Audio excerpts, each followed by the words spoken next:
Hello everyone, hello my dear lovely students, कैसे हैं आप लोग। I hope you guys are doing great. Welcome back once again. So guys, चलिए हम लोग पेपर का एनालिसिस करते हैं। 14 नवंबर सेकंड शिफ्ट का आप लोग का एसएससी जेई का पेपर हो चुका है। तो हम लोग देखते हैं कैसा रहा आप लोग का एग्जाम, यानी कि 14 नवंबर के सेकंड शिफ्ट का जो पेपर हुआ है वो इजी हुआ या फिर इजी टू मॉडरेट था या फिर हार्ड था या टफ था, इसके बारे में डिस्कस करेंगे। आप लोग का पेपर का मैं क्वेश्चन दिखाने वाला हूँ, कैसा क्वेश्चन आपसे पूछा गया था, ताकि अपकमिंग अगर आप एसएससी जेई का प्रिपरेशन करो 2023 का तो काफी ज्यादा हेल्पफुल करेगा। इसके अलावा जो बच्चा 14 नंबर के सेकंड शिफ्ट का पेपर दिया है उसको पता होना चाहिए कि आपका एग्जाम कैसा गया था। तो मैं आप लोगों को बताने वाला हूं दैट जीए वाला सेक्शन, रीजनिंग वाला सेक्शन और टेक्निकल वाला सेक्शन कैसा था, इजी टू मॉडरेट था या फिर टफ था या फिर मॉडरेट लेवल का था। राइट, तो चलिए डिस्कस करते हैं। तो मैं यहाँ पे सबसे पहले आप लोग को बताना चाहूँगा दैट आप लोग को ये तो चीज़ पता ही होगा दैट आप लोग का जो एग्जाम है एसएससी जेई का सीवीटी फर्स्ट का वो 200 मार्क्स का था, ठीक है, एंड 200 नंबर का 2 घंटा आपको टाइम मिला था।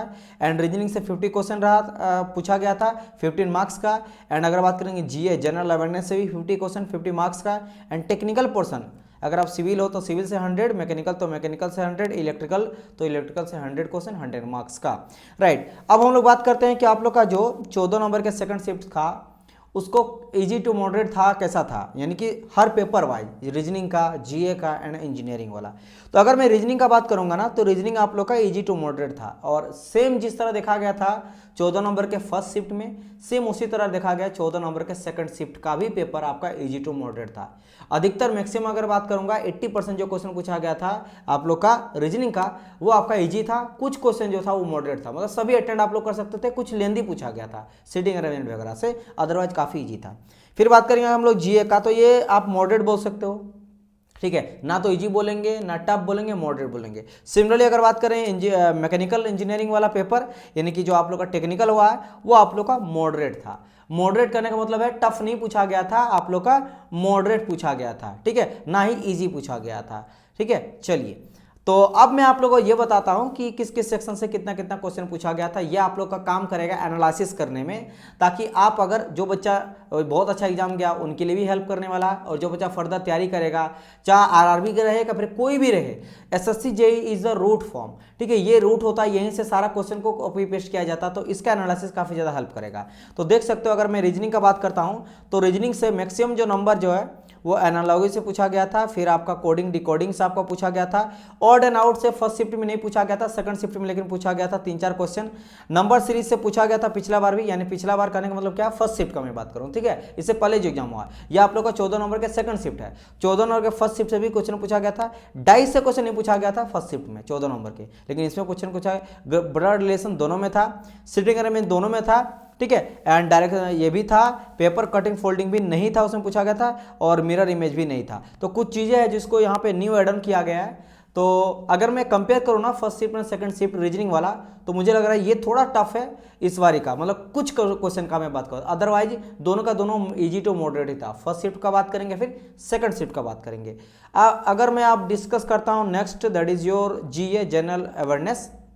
तो हिस्ट्री से 2-3 क्वेश्चन, ठीक है, पॉलिटी से 2-3 क्वेश्चन सिमिलरली था, ठीक है, ये भी आपका ज्योग्राफी से क्वेश्चन, साइंस से 10-12, ठीक है, 12-15 के आसपास पूछा था फर्स्ट शिफ्ट में, 1-2 नंबर इसमें थोड़ा साइंस से कम ही पूछा गया था, फर्स्ट शिफ्ट में ज़्यादा था।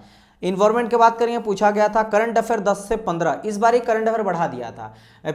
फर्स्ट शिफ्ट का जो था उसमें आपका करंट अफेयर 10 तक था, मैक्सिमम 12 तक गया था, इस बार 15 तक ले आया। फिर स्कीम से था, चेयरमैन वगैरह से, इन्वेंशन जो इन्वेंशन डिस्कवरी इन्वेंशन रहता है, चेयरमैन वगैरह पूछा जाता है, किसी भी आप जैसे डीआरडीओ का चेयरमैन, इसरो का चेयरमैन, इससे रिलेटेड आपको क्वेश्चन पूछा गया था। तो ये रहा जीए वाला पोर्सन।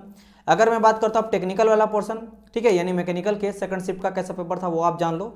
अगर मैं थर्मोडायनेमिक्स का बात करता हूँ तो थर्मोडायनेमिक्स से 15 से 17 विच इज़ वेरी वेरी बहुत ही अच्छा क्वेश्चन पूछा गया था, मॉडरेट था, बहुत इजी नहीं बोलेंगे, कुछ इजी भी था, ठीक है। इसमें 5 से अगर मैं बोलूँगा ना 8-9 क्वेश्चन ऐसा था जिसको आप आराम से बना सकते हो, वन लाइनर, अधिकतर वन लाइनर ही था, और कुछ आपका था जो कि न्यूमेरिकल बेस्ड था, लेकिन put the value get the answer वाला था। तो 17 काफ़ी मार्किंग वाला क्वेश्चन था। फिर पावर प्लांट आ जाता है, फिर फ्लूइड मैकेनिक्स आ जाता है। फ्लूइड मैकेनिक्स देख सकते हो 20 से 22, और हमेशा मैं हमेशा बोला हूँ, मैं जब वीडियो बनाया था तब भी आप लोग से डिस्कस करा था कि एसएससी जेईई के लिए सबसे इंपॉर्टेंट जो है ना वो यही 3-4 है। एक तो मैं इसमें ऐड करूंगा, और एक चीज दैट इज योर, अगर मैं यहाँ सॉम लेके चलूँ, लेकिन इस बार सॉम से कम पूछा गया, लेकिन एक तो आ जाता है आपका सबसे इंपॉर्टेंट फ्लूइड मैकेनिक्स। मैक्सिमम हमेशा याद रखना फ्लूइड मैकेनिक्स से सबसे ज़्यादा पूछा जाता है। सेकंड में आ जाता है प्रोडक्शन वाला, प्रोडक्शन कंप्लीट, जिसमें आप देख सकते हो पावर प्लांट भी आ जाएगा एंड आपका प्रोडक्शन एंड मटेरियल साइंस भी आ जाएगा। तो यहाँ देखो 8 से 10 यहाँ पूछा गया था, 10 और 10 20, तो 20 22 इधर से हो गया। फिर आ जाता है थर्मोडायनेमिक्स एंड आ जाएगा बाकी चीज़ें, सोम वगैरह, फिर और कोई चीज़,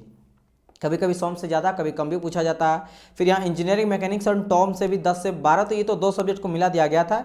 एंड यहाँ देखो लुब्रिकेशन जो बोला गया ना, ये बेसिकली आपका आईसी इंजन तरफ ही चल जाएगा, पीपी पावर प्लांट वाला ही चल जाएगा। तो पावर प्लांट से भी अच्छा खासा क्वेश्चन पूछा जाता है। अगर आप पावर प्लांट आईसी इंजन को मिला दोगे ना, तो इनसे भी 20 क्वेश्चन, मतलब यहीं से देख लो, एक आपका पावर प्लांट वाला पूरा आईसी इंजन वाला पढ़ना, फ्लूइड मैकेनिक्स पढ़ना, थर्मोडायनेमिक्स पढ़ना है एंड आपका प्रोडक्शन पढ़ना है। इन सभी चीज़ों को तो पढ़ ही लेना अगर आप फर्दर तैयारी करते हो तो। राइट, समझ आया कि नहीं? चलिए अब मैं थोड़ा सा क्वेश्चन वगैरह देख लेता हूँ, कैसा क्वेश्चन पूछा गया था, इंजीनियरिंग वाला नहीं लेकिन बाकी चीज़ों के बारे में, जीए वगैरह कैसा पूछा गया था।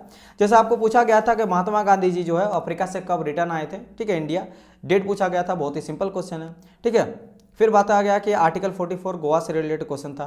फिर यहाँ पे डीपीएसपी जो कॉन्स्टिट्यूशन में होता है, ये किस कंट्री से लिया गया, अलग अलग कंट्री से अलग अलग चीज़ें लिया गया। कॉन्स्टिट्यूशन जब हम लोग का फ्रेम हुआ, कॉन्स्टिट्यूशन संविधान बना है, तो अलग अलग चीज़ें अलग अलग जगहों अलग अलग कंट्री से लिया गया है, समझ आया कि नहीं? तो डीपीएसपी के बारे में आपको पूछा गया था, ठीक है।